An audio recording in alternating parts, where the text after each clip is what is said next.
to work, and if you did a mathematical analysis of how much the public servant spends a day to work, his fuel costs, TNT costs, what he eats, you notice that the income that was given we have plus the salary had rather, gone down in terms of nominal value. So we give that indication to government that you promise to keep the inflation at 8%, it's no more there. And cost of living has really gone up. So we are appealing to you to find a way to cushion workers. If the inflation was around 27 by their figures, which we doubted though, and where you give us 7, then you give us some 20% in between, something to cushion us. This is not salary increment. It is cost of living allowance. Something, and the truth is that allowance cannot even cushion us. But at least it's a kind gesture to admit that what you said you will hold, i.e. the inflation, you cannot or you couldn't hold it. And its effect on our income is drastic.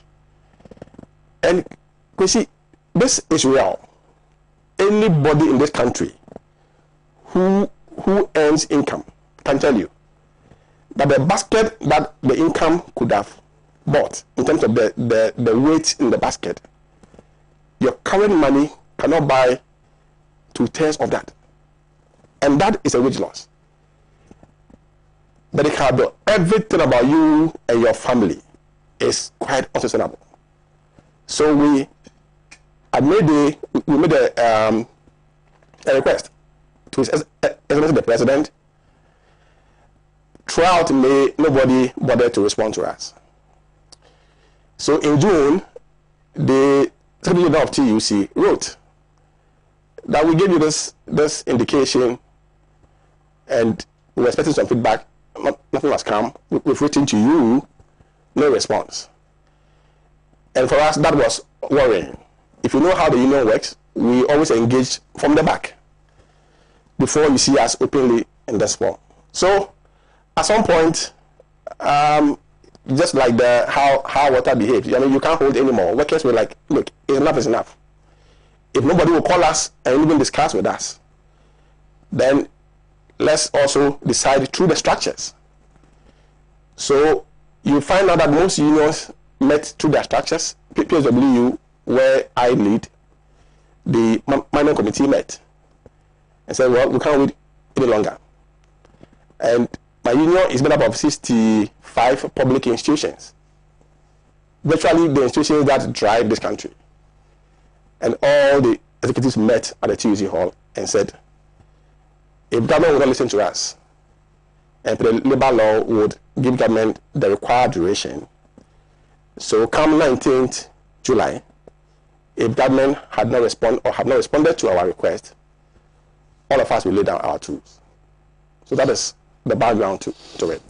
But government says that it doesn't have the money, it cannot pay. You see, government cannot say it hasn't got the money. When you see your child hungry, and sincerely you can tell he's hungry, as a parent, you tell your child that I don't have money? It's a no. The least you can do is to let your child understand that perhaps if he is used to maybe some wachi and fish, I can give gari. Or perhaps I can even give gari in some. There is a way of engaging the child for him to appreciate that you also acknowledge the hardship. But not to mind us at all. I mean, your child will surely do whatever he has to do to survive. And for us as public servants, we don't want to compromise on our ethical standards. So we have to let government know that you are our employer. We have no one else to turn to. So let us know exactly how we can together see how we can resolve this. But the proactiveness from the employer side, I must say, has not been very, very, very encouraging. By the way, I mean, for those of you in the audience, if you feel like asking a question or making a comment, just put up your hand and we would invite you to join the conversation. Now, government says that it is going to the IMF. The Trades Union Congress has kicked against it. Why? You see, IMF has been with us for some decades now. From 1967 coming. I think we are on the 17th program, going to the 18th program. And history will tell you that in all the programs they have had with this country, the most group of people who tend to suffer are not only the workers, but even potential workers. Besides that, those working, their condition of service, their real nominal value of their income, IMF doesn't come for the worker. To be blunt with you, their policies are anti-worker, and I can go through history with you, what has transpired from some periods for you to appreciate. And for us as labor, what is even worse is that their solution that they always bring does not address the structural problem of this country. It comes to temporary solution to the surface, tend to favor the capital or the capitalist group in the country, but the worker, who is a reflection of the society, tends to suffer. All the history will tell us. So it's not for any reason that TUC is saying that we're going to IMF is sad. And I can go through with you the history of what has happened over the period. Go through the history. Okay. So I'll begin from 1967, as I said. All their programs tend to decrease the real income of the employees. Like you establish, when you pay interest and amortization of those things, they tend to hold the compensation of public service, cut it down, so they can manage. And it's as if they just don't care about the Ghanaian public worker. If you bring in capital, in quote, programs that tend to benefit the foreigners in particular, because they come with some conditions, and the worker who is the engine of government, you come to slash or hold his income, which has ripple effects on the society, then you are not really helping the society.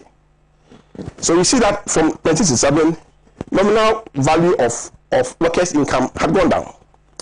They also come to cut down the size of labor, obviously to minimize they reduce the compensation bill. And you all know what happens when people lose their job. I mean, I don't have to expand to let you know the effect it poses, not only financial effect, but even psychological effect on the person and the family that depends on that person. Deployment is obvious. History from 1967. Now, if you remember the structural adjustment program between 1983 to 1990, just cocoa board, between this period, lost their staff strength, reduced from about 100,000 to 10,000. That's about 90,000 workers. And you see, their jobs. These are people who have husbands and wives, taking care of their parents, their uncles, they have nephews, and you can imagine what this means to all the people who depend on them, and even the society itself.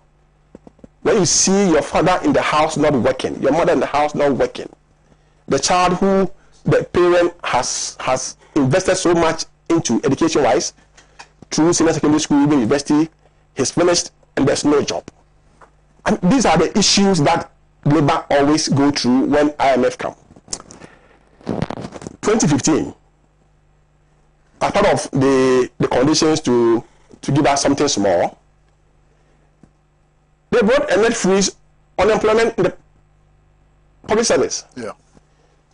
So it meant that all our younger siblings who completed universities and qualified could not get employment. Not because there are not vacancies, but because they said don't employ. Cheap compounds that were built, cheap compounds that required nurses.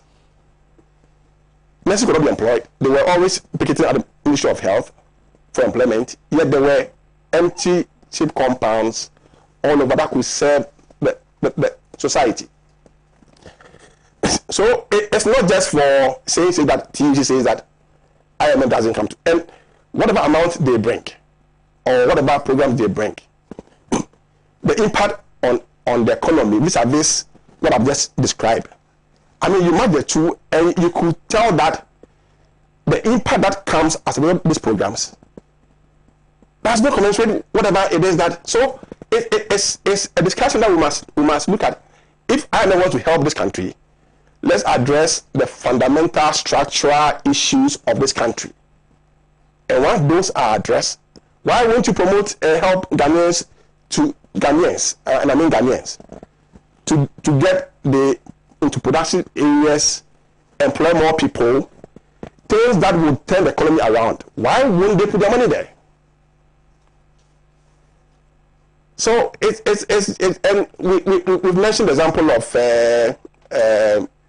South Korea, China, Hong Kong. These are countries that they didn't go through the IMF, yet they found a way to transform their countries. What did they do right? So there are things we can do as a people to avoid this hardship that IMF seeks to come with, and we are all running to happy about IMF. This is about 17th time. Ask yourself, what impact have they brought to the economic structural programs of this country, that when they leave, Ghana has the muscles to carry on its financial or economic activity. So that is quite unfortunate, but that's where we are. Well, now we're taking questions and comments from the audience, and we'd like to start with you, and then you, and then you. But please keep it short. Keep it short and nice. Yes, please. You can sit down, please. Oh, okay. From my perspective, Rawlings just maintained the status quo ante.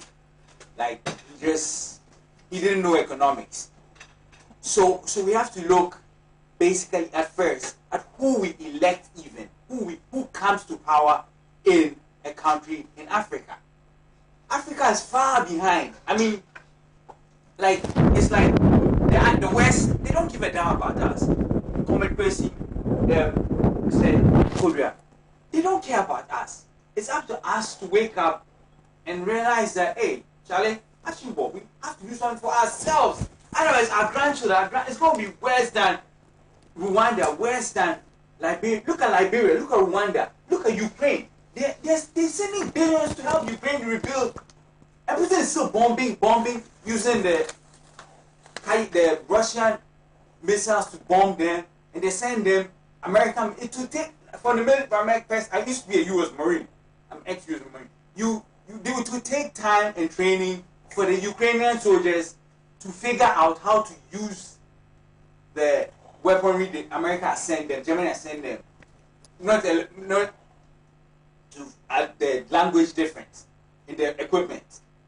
And so why is Africa always being treated like, oh, let them kill themselves, to hell with, they don't care about us. And our politicians, the few capitalists like Mr. Kodria said, benefit from the way the system is messed up. So it's up to us to do something. Mr. P&M, Kwame P&M tried to contact Mr. Ken Rufra after the finance minister. So arrogant, he wouldn't even listen to Mr. Kwampian and says I'm Ghanaians says I'm Jordan Mr. who wanted told him long ago about the IMF, going to the IMF, and nothing. So thank you very much. Can we pass it on to the next? Behind you, yes. Hello, fellow audience. To some of us, the IMF is just an imperialist tool to craftily to re-engineer neo-colonialism. In fact, craftily funded to re-engineer neo-colonialism. In fact, our founding fathers, Kwame Nkrumah, Nnamdi Azikiwe, and the rest, who were revolutionary, never bothered much about this IMF because it doesn't take into consideration the actual struggles of the African people. So we believe that if our current leadership, our problem is leadership, if they value our environment, our gold, our human resource, and they know that agriculture or this kind of import substitutions are very, very necessary so that our balance of payment will be okay, it's better they channel all that we have through that. Otherwise, Ghana, I think Sri Lanka will even be better off than Thank you Ghana. very much. Thank you very, very much. And then to you in front. Okay, carry on, sir. Carry on. Well, good evening, comrades. As far as I'm concerned, on the 26th of February, 1966, Ghana committed what I call a national sin, overthrowing the progressive government of Kwame Nkrumah. And so what we are facing today is the manifestation of our new colonial presence. Going to the IMF is like you are sick and you need medicine. The IMF is like a painkiller. It only gives you, it only relieves the pain, but it doesn't really solve the problem. So going to the IMF will not solve the problem. And I know one thing which would never happen, that the IMF or the World Bank will tell African governments that, look, take control of your resources, control your gold, diamond, bauxite, and so on. It will never happen. So Africa must be able to unite and take control of their resources. Kwame Ture once said that capitalism destroyed Africa. And so to rebuild Africa, it doesn't make sense to use capitalism. We have to use the opposite of capitalism, which is socialism. And so that is the way forward. And we have to continue the struggle until finally the whole of Africa is free. Yes, boss. So, say a quick one. From the onset, when you started, you said that on the 19th, if you don't hear from government, you're going to lay down your tools. Fast forward, Ghana is scratching its fingers due to our ailing economy. And you don't seem to support, Ghana going to the IMF. So, from where you sit, briefly, what is the way forward? How can we solve this problem so far as you're concerned? Well, I think he's dealt with that already. He's told us that what we need is a fundamental restructuring of the economy. And that going to the IMF doesn't solve the problem of low wages and salaries, doesn't solve the problem of lack of access to social services and so on. And that the history of the IMF is that it imposes more hardship on the people. I think my question is answered. All right. Thank you very much. Thank you very much. But, sir, your reaction to No, some of the I think issues you've summarized it. If a country is measured by how its people have developed, how society is prospering, and society is made up of people, and you don't find the people prospering, you don't find the society prospering, what other economic indicator can you say that your country is prospering? It's about the human beings, the people who are driving. So it's quite fundamental that we have social protection. I can recount the plight of the public service for you, Rapisi. You enter into a public service life quite young, maybe in your early 20s.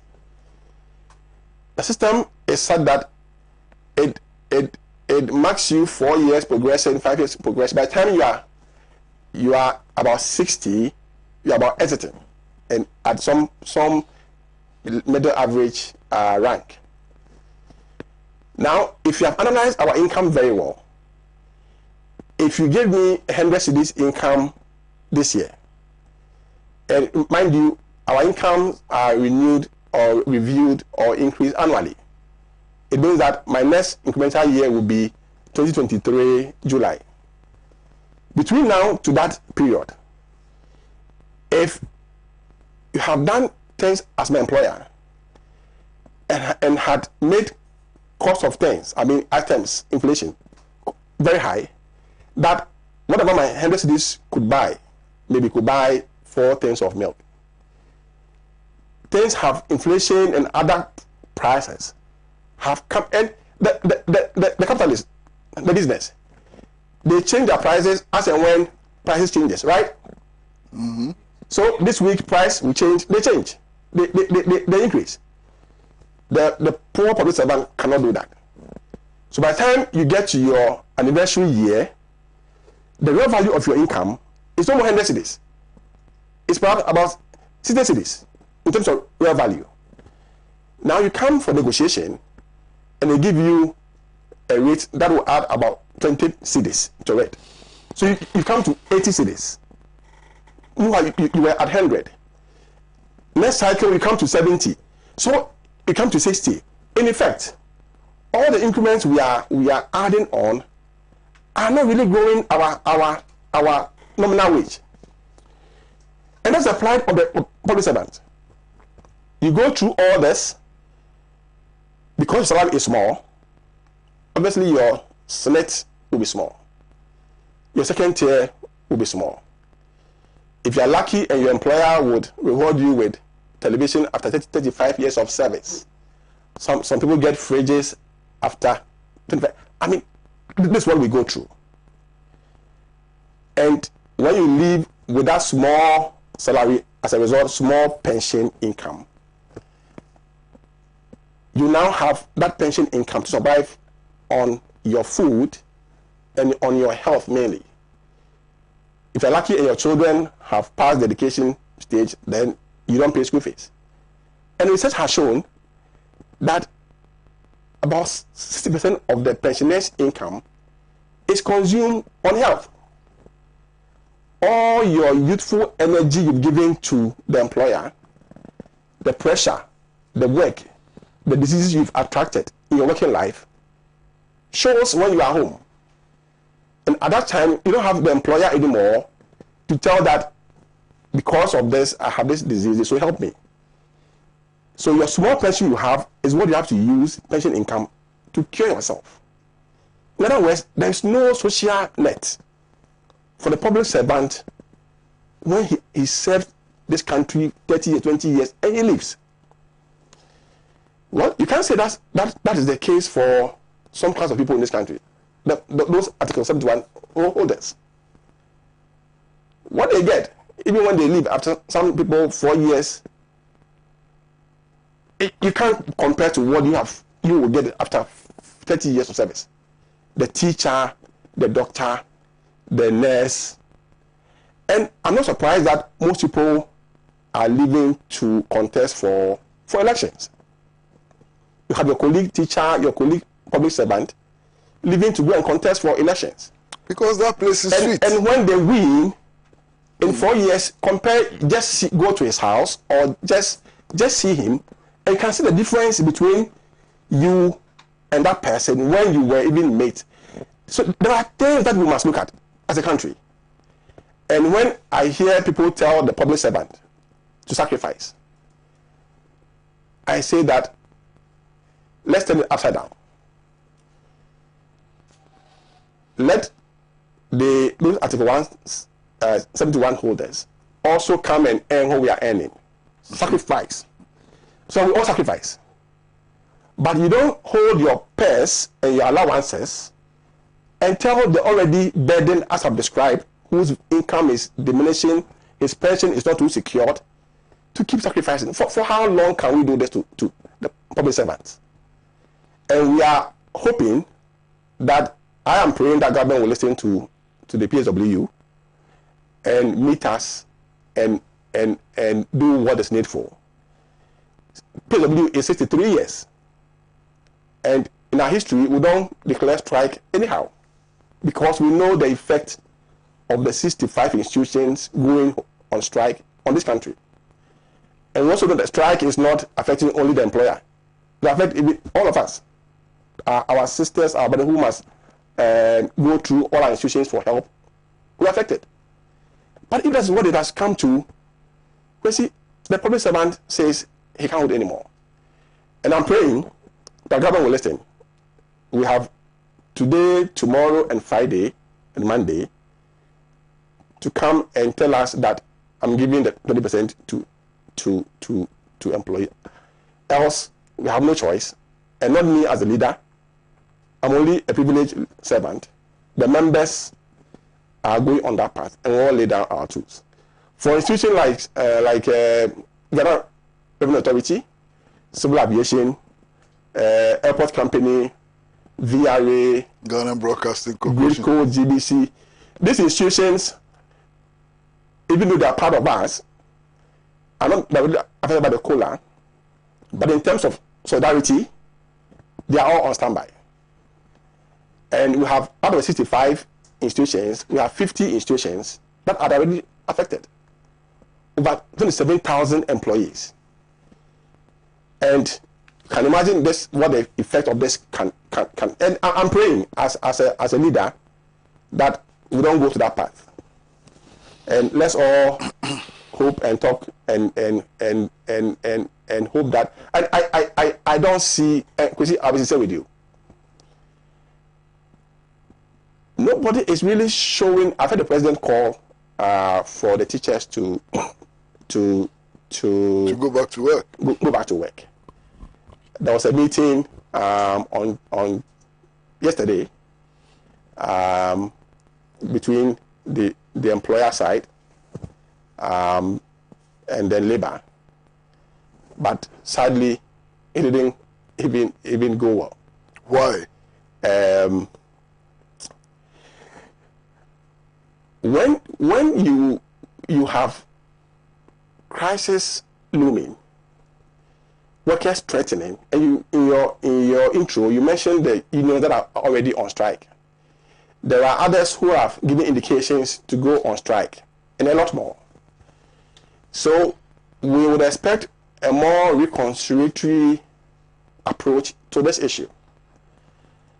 But at the meeting, the teacher unions, the leadership were asked to go and tell their members to rescind or to go back to the classrooms. But the leaders will obviously ask, why should we go back to the classroom? What have you brought to discuss? What are you offering for us to go back and tell them that? And there wasn't any such.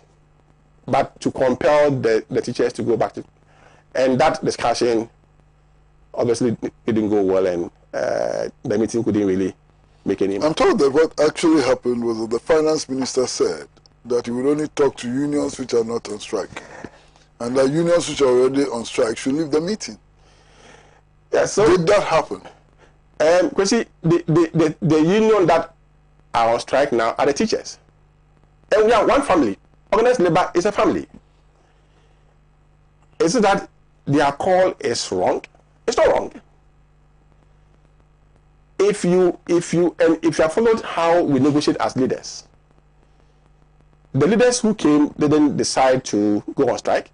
It's the members who decided to go on strike. And if you're a leader and you have that decision, you must go back to your members with something in hand. Some assurances, some promises, some not promises. I mean, committed agreements. But there wasn't any such. So if you want the leaders to go back and tell their members that because we are on strike, we're not allowed to take part of the meeting. I mean, that for me wasn't reconciliatory enough. So I found that part alone not too. I mean, what is the word? It didn't make for constructive engagement. Yes. So that was what happened, and I'm hoping that the president would step in and ensure that all the striking or potential strike spending are halted by paying the COLA to the workers. Well, at this stage, we would like to invite our colleague Ivan Barnes to get ready with the messages on social media so that our brother Tinubu Akodia can respond to them. If there are people in the audience who have questions and comments, they are welcome to do so. Are there any people in the audience with questions and comments? So we take you and then we take you. So please carry on. I cancel your prayer. Why am I canceling your prayer? Don't pray that the government should meet you, your team. Because since this government has dream office, they know the situation at hand and they promise that they are going to deliver on their promise. Ensure that, and the president even gave an assurance that he's going to protect the public purse. But the public purse hasn't been protected. It has ruptured. It has leaked over the years since he has assumed office. When labor unions are calling for such strikes, you have to meet them. Be conciliatory. But we see the scenes of hubris of so many states and some people that everything is okay. We see a number of VH lying on our streets. Things are tough in this country. I can say boldly that I'm the only person in Ghana that drives with the Holy Spirit. Because when there's even no phone and there's one bar of petrol in the car, I still pray to God that, oh Lord, take me home. I'm not the only person. See our state parastate house. Things are not working well. Look at the salaries. We are all in a decrepit situation now. I've had a minister say that we are going for aid from IMF.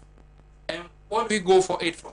Aid is given to people who are poor or a country in a disaster. That's the meaning of aid. Are we in a calamitous situation? And if you are impoverished, our president said that is Mr. Ken Tinubu Akodia. How will your team, the labor unions, be able to take this fight on to the government and tell them that, look, this time around, we all have to feel the heat. This time around, you're not going to back up. Thank you.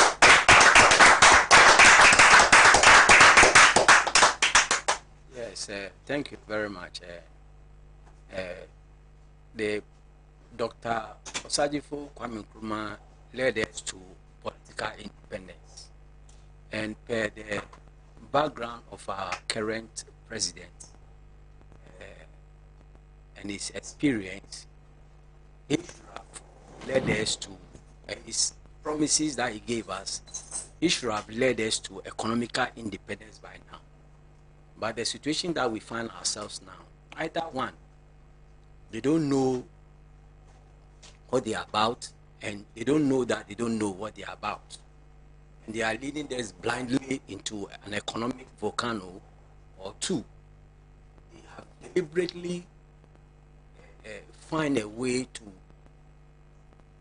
mess us up, take what we have, and at the end of the day, push us into debt. Thank you. Well, at this stage, we'd like to invite our colleague, Ivan Barnes, to read the messages, from social media platforms. And then we'll bring in our brother, Ken Tinubu Akodia, to deal with the issues which have been raised by our social media followers and also by the audience in the studio.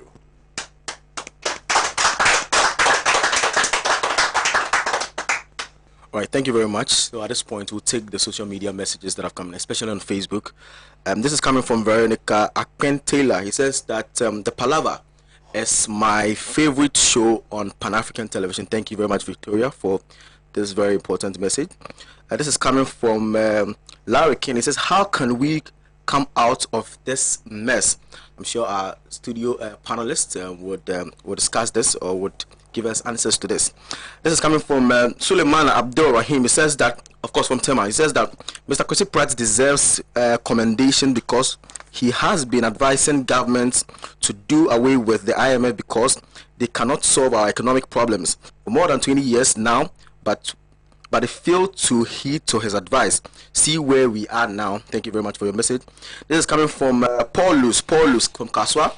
It says that so in 2022 or in 2020, when Anado is promising to assemble VW, Toyota, Nissan, Suzuki in Ghana, DM promised to legalize. Okay, this has something to do with IMF.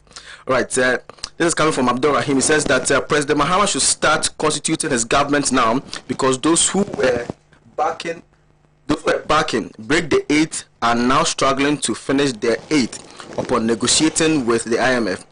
Okay.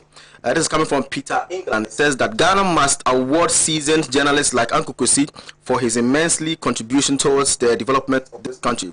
God bless you and give you good health. Thank you for your message. This says that this is coming from Dennis Akote. It says Ghana's problem needs restructuring of the economy to get at least 30% interest in our mineral resources, increase our interest in oil extraction to at least 30%. Take a look at the foreign exchange retention agreement to allow multinational to save a substantial amount of their revenues obtained in Ghana. Governments avoiding profligacies and unrealistic political promises, and our problems would be on the verge of seeing lasting solution. Shalom. This is coming from Dennis. Thank you very much for your message. This one says that will never interesting give. Also, if you announce where the messages are coming from. Of course, yes. Try as much as possible to tell us where you are sending the messages from, and we'll gladly share it. This is coming from Shama Benya. He says Jah will never give the power to MPP again. I meant this. Won't happen again. Allah. Okay. This is coming from Jabuni Unus. It says the government has woefully failed us. The 4 teacher unions should not dare call off the strike. When the 20% COLA is not provided, this government is a total mess and a disappointment. Building cathedrals for what? Government staffers, what a mess. This is Pampili from Wa. Thank you for your message, and I'll try to read the last 2 messages as well. This one says, I'm not happy with SP Mr. Kusi Ajaping. Okay, I'm not happy with SP, that is Special Prosecutor Mr. Kusi Ajaping. Why is he chasing the dead and lets those double salaries MPs working? Okay.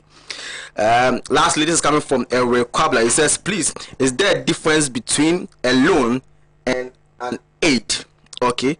This says, please, I want to meet Uncle Kwesi. Okay. So I think these are some of the messages that have come in, and like we said, when let's send a message, try as much as possible to share with us where you are sending the messages from, and read it out. Thank you very much. Well, those are some of the messages from our social media handles. We are receiving messages on WhatsApp. We are receiving messages on Facebook. And we do know that there are many, many people around the world watching us on YouTube. Now, Brother Ken Trinibua Kodia, you've heard the comments and so on.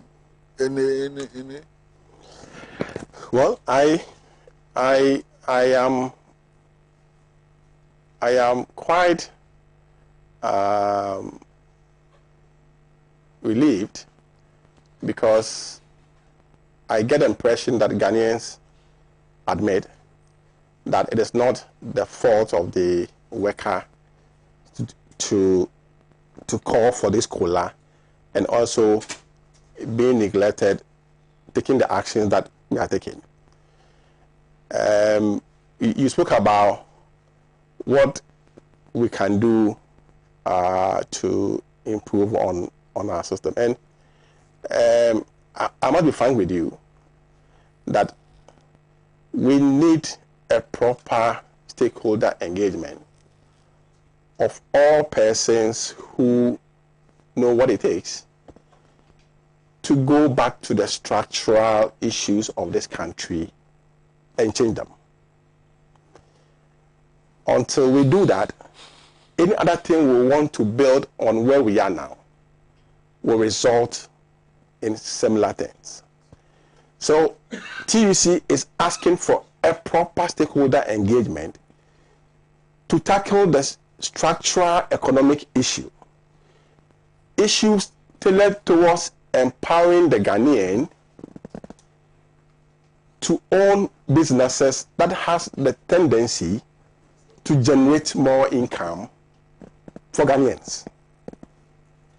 When you have your businesses, especially in the extractive sector, the mining, the petroleum, the banks, in the hands of foreigners who would always change your money to dollars and convey to their country, then you have pressure on your dollar, which effects we all know. The Ghanaians money will be here, and you must check the net profits of this some of the foreign banks here, the interest rate they are charging. Who are their clients? It's the same public servant. They will not borrow so much to the Ghanaian who wants to go into the productive industry, agri sector industry. They tell you the risk is so much. They prefer to give to the one who wants to go and bring goods, finished goods outside, come and sell quickly, get the money and pay back. And once you encourage such businesses, you are obviously affecting those who want to produce. And the profits these banks are making, and I'm not surprised that we have more international banks from West Africa in Ghana, because our economy is quite lucrative for such banks to come in. And you find check how the pay slip of the public servant. If you pick about 100 public servants, you get about 70 whose pay slips have one form of loan. But loans are not necessarily bad in those days. We take loans to perhaps invest in our children's education, or we take loans to build our houses, small. You take some 2-year loan, you build up to a point, you relax more, and that small loan up to a point. But now I can tell you that the public servant is taking loans to eat, to care for his daily needs. And if we don't look at this, and TUC has said that we will not support IMF program today or tomorrow, and we will resist any attempt also to bring in policies that would affect the Ghanaian worker. And we will be very much pleased if they really want to help Ghana, they come and help us address our fundamental economic issues that TUC would support. Well, viewers, just to say that one of us who played a very active part in the struggle for the restoration of democracy has passed on. John Indebugri will be buried tomorrow, and the departure ceremonies will start at the State House at 8 a.m. And we'd like to dedicate this program to the memory of John Akparibo Indebugri, who used to be a minister and later became the national organizer of the Kwame Nkrumah Revolutionary Guards, and also the national organizer of the Movement for Freedom and Justice. And may his soul rest in peace. Here we are. Government wants to go to the International Monetary Fund. Now, there are many people who think that by tomorrow morning, the IMF will bring $2.5 billion, push it into the economy, and everything will be fine. That is not true. In fact, some countries have been negotiating with the IMF for 5 years, and there is no resolution. So this negotiation can actually take a minimum of about 12 months. It could take 2 years. It could take 3 years. It could actually be concluded at the time when the current government is not in power. We don't know. Yesterday, an appeal was made to Parliament or parliamentarians to accept a certain measure, $1 billion in the interim whilst the negotiations continue. I'm not so sure that is going to happen. Okay? I'm not so sure that it is going to happen. Again, I think it is important for us to understand that the IMF is not here to bring prices down. It is not their business. They are not here to make sure that we construct roads. It is not their business, and they simply don't care. They are not here to ensure that we expand access to social services like education and health. It is not their business, and they don't care. They are not here to help us to increase the housing stock. It is not their problem. They are not here to make sure that the price of KK comes to 1 cedi again. They are here simply to ensure that we develop the capacity to pay our loans. And the loans are huge. The IMF's primary concern is to help us build the capacity to pay our loans, not to develop. Now, our brother Ken Trinibua Kodia spoke about the history of the IMF. I'd like to go back to the history just a little bit. In 1982-83, we went to the IMF and the World Bank. What happened?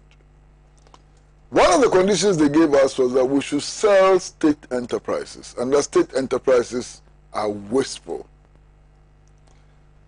Of the 400 or so factories and so on that Nkrumah built, by 1992, we had sold more than 300. All of the factories that we sold, all of the state enterprises that we sold, only 2 of them appear to be working now. They all simply collapsed in private hands. And the only 2 that appear to be working now are Golden Tulip and Moving Peak Ambassador. Finish. State Fishing Corporation, Black Star Line, all of them simply just collapsed. The IMF also told us that the value of our currency was too much, too strong. So we should devalue our currency. Cumulatively from 1982 till now, the national currency has been devalued by 38,000%. Unbelievable. They then told us that there were too many Ghanaians who are working for government, so we should sack them. In a space of 1 year, 300,000 workers in the public sector lost their jobs. They then came to us and said, look, you people, you should not subsidize social services like health, education, and so on. Take off the subsidy. That led to the cash and carry system.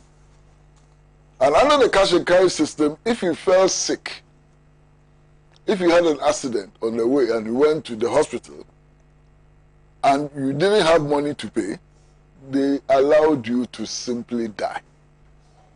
Access to healthcare was largely dependent on how deep your pocket was and so on. So we have seen the IMF before. In fact, in 2015, when we went back to the IMF for the 16th time, what did they tell us? They told us to freeze public sector employment. And that was one of the reasons why many of the nurses we had trained could not get jobs. Many of the teachers we had trained could not get jobs, and so on. So we know the IMF and the conditionalities. We know what it means for our people, and we know that it will worsen the conditions of our people. In any case, comrades, 1 month ago, communicators of the government were sitting on television and telling us that only mad people go to the IMF. What has happened? What has changed? 1 month ago, they were busily telling us that only mad people go to the IMF. Mad, crazy people go to the IMF. What has happened? Now, this is where we have arrived. And obviously, organized labor is feeling the pressure. And organized labor is being very, very wise. You can see what will happen if we reach a deal with the IMF. One thing is surprising. I mean, the reports we are hearing from the meeting between government representatives and organized labor yesterday is shocking. And we are told that the Minister for Finance just walked into the meeting and said, look, if you're on strike, I'm not going to meet with you, walk out. I'm only going to meet with unions which are not on strike. And everybody walked out in solidarity. Now, I am simply amazed. In this situation, government is insisting on the application of the labor law. Labor law? And is that even a correct interpretation of the labor law? I am simply just amazed at the arrogance on display. It's unbelievable, the level of arrogance on display. Now, this is the situation we have, and this situation for me reminds me of the middle to late 1970s. What happened in this country and what the consequences were. I think our advice to government is to listen to organized labor, begin to build a national consensus so that we avoid the calamity which is looming in the horizon. What I see in the horizon is not pleasant. And we need to take immediate and concrete action to deal with the problem. Brother Ken Chinebua Kodria, studio audience, cameraman, Makiza the producer, Adam the director, all of us, thank you all very much for making this program possible and a success. Don't take your doubt from Pan-African television, because the best in current affairs, best in news, best in sports, best in everything is on Pan-African television. Stay with us until we meet again next week. Bye-bye from all of us.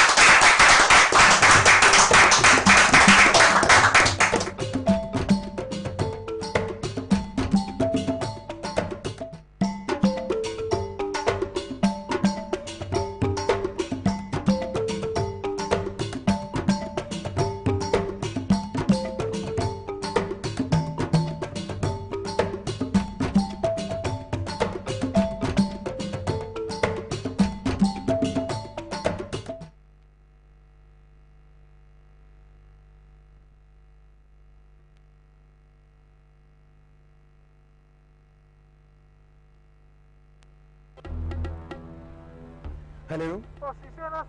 Okay, why? My wife comes and send a message. Hello? What's happened? It's a child who will be a quiet, say, what?